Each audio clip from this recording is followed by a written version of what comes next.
Hello everyone and welcome back to my channel, and here on to the part 3 of nested ranges check video, right? I'm going to be discussing the counterpart of the problem. That's going to be nested ranges count. And here this is basically a variation of the previous problem whatever we have just discussed in the previous set of videos along with its code.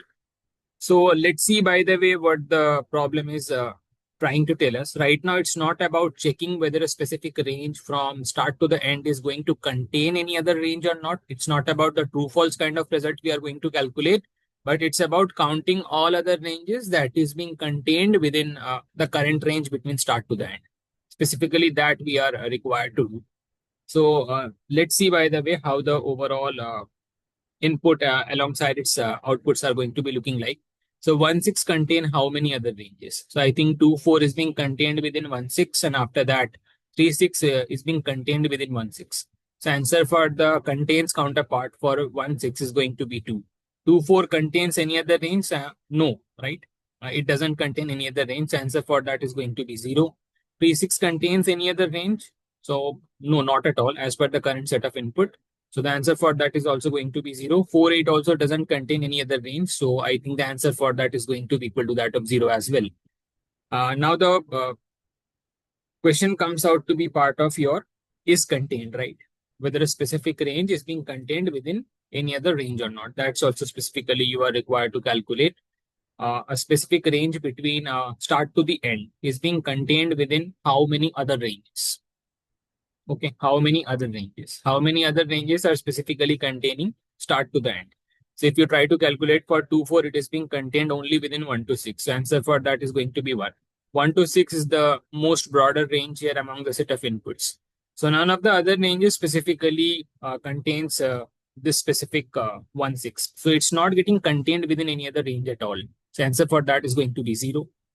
3,6 is being contained within 1,6. So I think the answer for that is going to be 1. After that, 4,8 is not being contained within any other range, because even if 1,6 is being asked for the consideration, then 4,8 has a clear non-overlapping zone from 7 to 8. So answer for that in terms of the is contained part, in terms of counting for 4,8 is also going to be 0.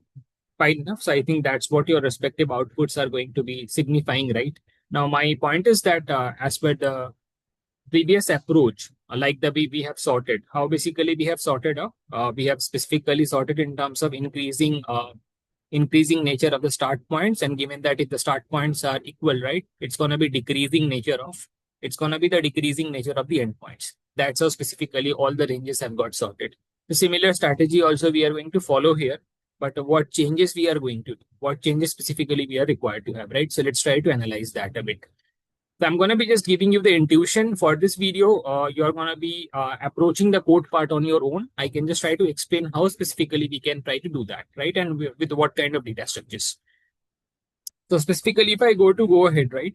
And here, suppose that right now you're dealing with start to the end. And assume that as per the previous question, nested ranges check that counterpart, right? In whatever manner you have already sorted based on the start points and endpoints, we are following the same. That means going forward, whatever ranges are coming up, right, all their respective start points would be in terms of the increasing counterpart, or at least the upcoming start points would be equal to that of the current ith start point, correct? And in terms of equal start points, right, whatsoever a bunch of set we can try to get, it would be in terms of decreasing nature of your endpoints. The farthest endpoint would be at the top, then after that, second farthest, then the third farthest, then after that, the smallest ending point would be at the bottommost position. So this is the nature of sorting we are going to follow here as well. Now let's try to take the contains counterpart. Let's try to take the contains counterpart, right? How this specific ith range from start to the end, it contains how many other ranges? It contains how many other ranges, right? So I think whatever ranges are being there from I plus 1 till n minus 1, right? Whomsoever are having lesser than equal to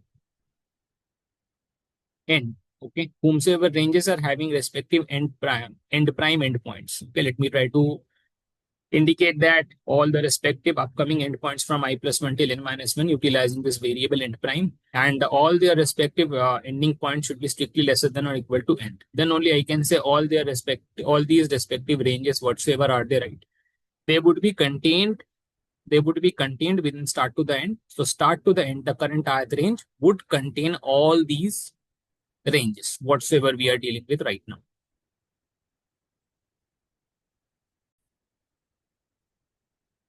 So yes, let's see an example. What specifically I want to mean here is, let us say that you are having the ranges in terms of 1, 5. Then after that, let's say you are having 1, 4. Then after that, 1, 3, let us suppose.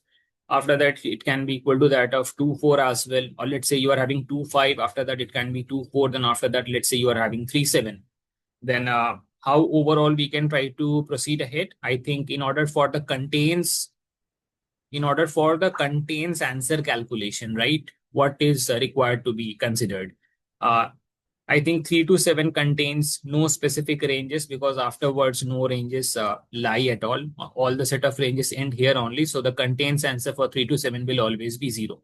Now, how many endpoints so far we are having? Let's try to make a set out of it, let's say. So I would be saying that it's not a data structure set, whatever you programmatically implement. Let me just assume that we are having what set of ending point values, what we have explored so far before reaching the ith range. So far we have just explored the range that ends at 0.7, correct? After that, you can move on to the just previous range, whatsoever it is. So far, what we have discussed is from start to the end, all the upcoming ranges, whatsoever are they can be contained within the current ith range, given that all of their respective end time values, right, is strictly lesser than or equal to the ending point. Then only I can just start to the end can completely contain that specific range. So 2 to 4 is coming, right? How many ending points right now you're having within your set? So it's gonna be equal to that of 7. Only one is there, and this specific 7 is greater than that of 2 to 4, whatever is the range ending at 4, correct? Fine enough. So I think 2 to 4 cannot contain any other range so far. So I can just try to keep 4 as a part of my set again. And I can try to assign it as an answer of 0, and I can move on to the previous range, whatsoever it is. So I think 2 to 5 is there. And I can just straight away say what's the ending point right now? 5. How many ending points are following this specific specification? Ending point is 5. How many lesser ending points reside within this within your set? That amount of ranges would be completely enclosed within 2 to 5. So only one is there. Whatever range is ending with 4, right? So I can just straight away say assign that the answer 1 and to just put your 5 within your ending point set, whatever you are trying to maintain. Okay. Then I can just straight away say 1, 2, 3. This is the range that is coming up. And here what we are required to do, how many specific ranges are ending lesser than equal to 3? None of the ranges. So answer for that is going to be 0. After that, 1 to 4, right? 1 to 4. It is coming into the picture. So this 1 to 4 can contain that specific range that ends at 4. Rest all of them are having the ending point greater than 4. So answer for 1 to 4 would be equal to that of 1. Okay, 1 to 4 can contain 2 till 4. And I think, yeah, another mistake I did is that 1 to 3, 3 would be also going inside after exploring that. So 3 and 4 both can be engulfed within 1 to 4, right? So both the ranges are required to be considered. Both these ending points are strictly smaller than or equal to 4. The current range I'm exploring, so answer for that would be equal to that of 2. Correct?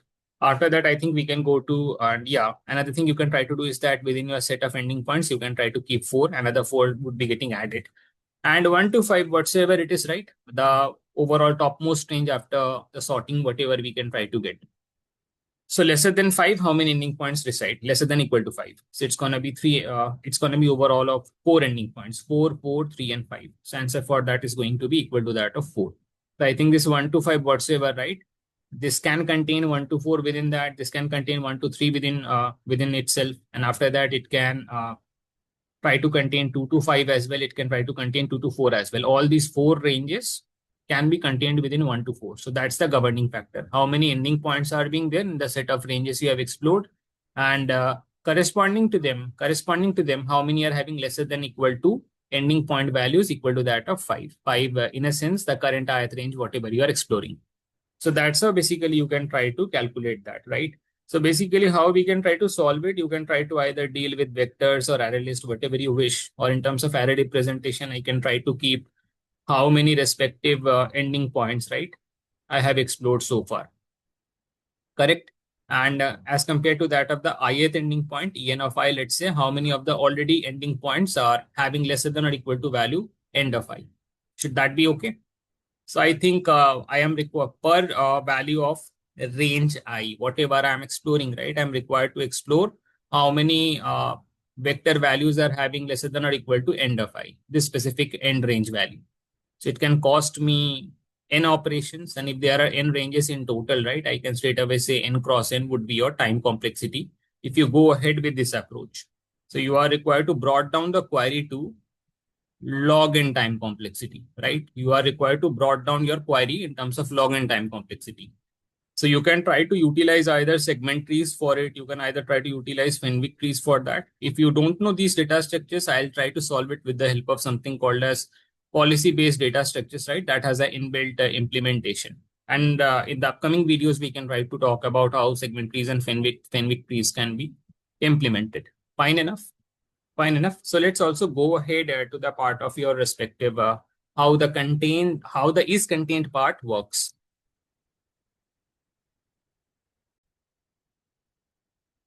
Now let's take the part of your how the is contained section is going to look like, right? And here I think how the traversal we had made in the earlier videos for the is contained counterpart, right? We were traversing from the top to the bottom direction. That means from left to the right direction as per the arrays. Okay, fine. So yeah, let's again try to make our set, and how the assumption is going to look like here is that 1, 5 cannot be contained by any other range because that's the topmost range for us. So answer for that is by default going to be 0. 5 is the ending point right now, whatever we are dealing with. After that, we are coming to the part of 1 and 4, right? So I think 1, 4 can be contained by what set of ranges? So, whose start points are at least equal to that of 1 and whose ending points are specifically at least equal to that of 4. It can be greater than as well. So I think start point should be lesser than equal to 1 and end point specifically should be, I think, greater than equal to 4 for us, right? That should be the condition. All those ranges can contain our current range 1 till 4. Is it so? Is it so? So based on the starting point sort nature, whatever we have implemented, right? This criteria is already being ensured. Now you are just required to check previously whatsoever ranges were there, right? How many ranges are having greater than equal to 4 ending points? All those would be containing 1, 4 for sure. So right now, I think only one range ending point 5 is being there. What is satisfying this criteria of enclosing 1, 4? So 1, 4 is contained only within a single range 1, 5. So answer for that is going to be 1. How about 1, 3? And before going to 1, 3, I think 4 is required to be put to the set, whatever we are maintaining in terms of the endpoints, right? How about 1, 3 right now? How about 1, 3? So corresponding to 1, 3, how many ending points are having values greater than or equal to 3? 2 ending points are there. So I think both these ranges can contain 1, 2, 3. So answer for that is going to be equal to that of 2 and 3 is what I'm going to put inside the set. After that 2, 5 is coming into the picture. I think only one specific range is having an endpoint equal to that of 5. That is going to contain our 2, 5. So 2, 5 is contained within a single range only. After that, again, you are coming to 2, 4, right? And I think 5 again is required to be put inside the set of ending points we are maintaining. After that, I think once you jump on to 2, 5, there's going to be overall of 3 ending points satisfying the criteria 5, 4, and 5. So 2, 4 can be contained within overall of 3 ranges. This 2, 5, this 1, 4, and I think this 1, 5, right? So answer for that is going to be 3. Another 4 gets added within the set. And after that, I think we are going to 3, 7. So none of the ending points so far are having value equal to that of 7 or greater than that. So answer for that is going to be 0. So if you just traverse all the rest, if you try to maintain that here in terms of a vector or an array or an array list, whatsoever you wish, I think all the n ranges I'm required to check with each iteration. So again, the complexity might go up to big O of n square. So again, here the query onto the respective container you are maintaining, right, requires to be done in big O of log n time. So again, I think separate Fenwick or a segment tree is what I'm going to require, or policy-based data structures, right? Inbuilt one, whatever you can try to get from GNU libraries. And they can facilitate the log of the overall query operation in big O of log and time complexity. Okay, fine enough. So I'll show you the implementation, how specifically you can try to define the PBDS, policy-based data structures, and how specifically they work with what functionality. Correct enough? Correct enough? So yeah, fine enough. Let's try to keep this video with the explanation sort of stuff, whatever we have covered, right? Try to implement the coding part on your own. And if you know these data structures, just employ them. And in the upcoming video, I will just first explain how we can try to define policy-based data structures, and based on that, how the query can get facilitated and how we are required to update our previous code in order to implement this problem. If you like the explanation, please support my channel and please like, share, and subscribe. Thanks all. Let's meet in the upcoming video. Till then, try implementing this problem.